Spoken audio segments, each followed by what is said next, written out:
now powers homes and industry, exports electricity to neighboring countries, and shows how African ingenuity can drive shared prosperity.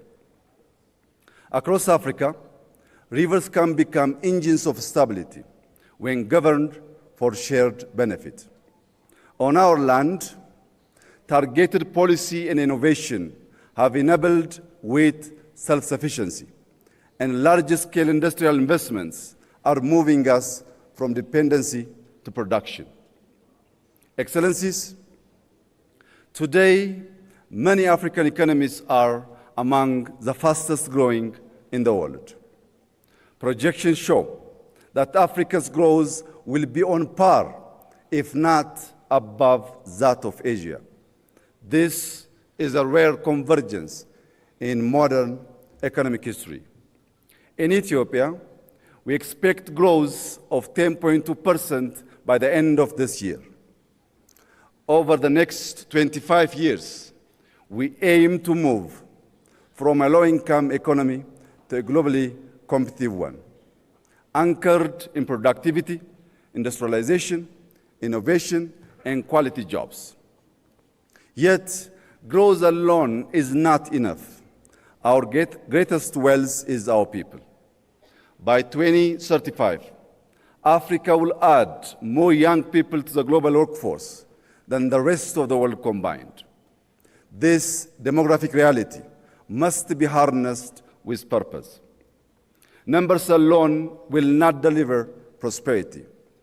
That's why we are investing in maternal and child health, expanding early childhood education, and scaling school feeding programs. Every child must arrive at school nourished, ready to learn, and prepare to contribute. We also strongly believe development must include all. Across Ethiopia, urban and rural areas are being transformed, designed to be green, human-centered, and resilient. Excellencies, in Addis Ababa, riverside renewal has transformed degraded waterways into clean, vibrant public spaces, reducing flood risk, restoring dignity, and strengthening community life. As Africa's urban landscape expands rapidly, we must be intentional. The African city of the future is walkable, green, youth-centered, and grounded in dignity and belonging. In rural areas, modernization is enhancing livelihoods, connecting communities to markets.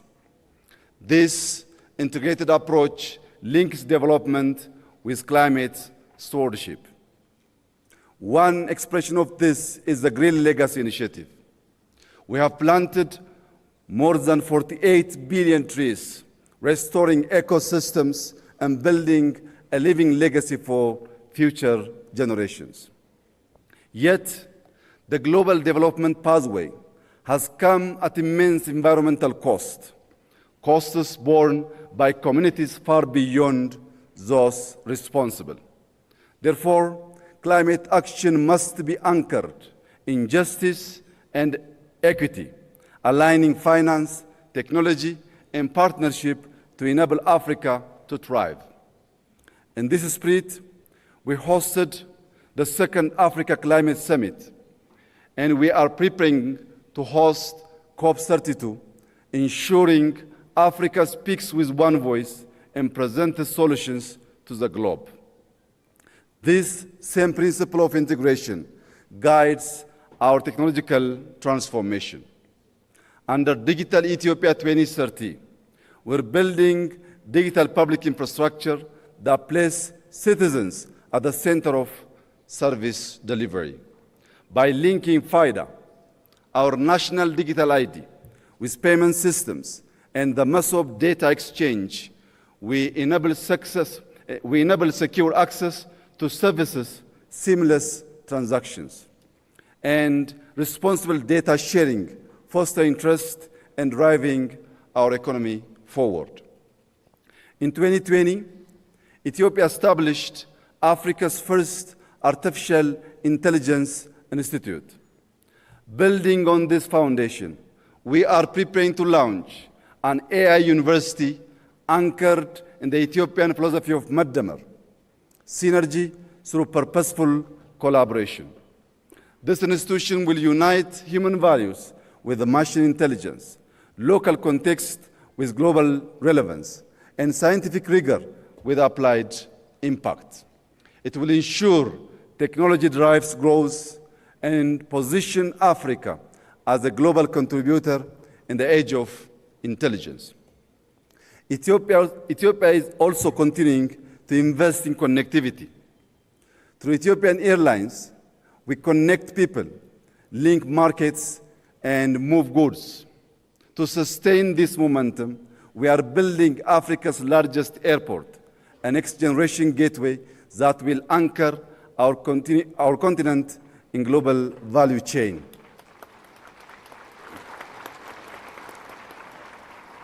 Beyond aviation, Ethio Telecom is expanding across Africa, bridging the digital divide and linking our continent's future through strategic partnerships. Yet, connectivity must be complete. For a nation like Ethiopia, with over 130 million people, sustainable growth requires diversified access. Ensuring reliable access to the sea through peaceful cooperation is fundamental to our economic future and to long-term stability and prosperity in the Horn of Africa. Excellencies, we meet at a moment of profound global transition. In this era of uncertainty, Africa's strengths will lie in a union that is confident and united. As we approach the African Union Silver Jubilee, the moment marks a transition from foundational unity to functional sovereignty. Sovereignty means owning our narrative. Through initiatives like Pulse of Africa, we amplify African voices because development is never complete without our story. Africa can contribute stability, scale, and solutions to a changing world. But we must do more than respond to crisis. We must shape agendas, turning vision into action, and leading with purpose. Every river we manage, every city we design, and every digital platform we deploy must generate resilience, opportunity, and dignity. By 2063, Africa will be defined by what we secure, what we sustain, and what we share. Ladies and gentlemen, this is our moment, and this is our responsibility. To conclude, I extend my appreciation to our outgoing chairperson, President João Lourenço, for his leadership and service to our union. I also warmly congratulate our new incoming chairperson and wish him success in guiding Africa forward. God bless Ethiopia. God bless Africa. I thank you. Benedica l'Africa, grazie.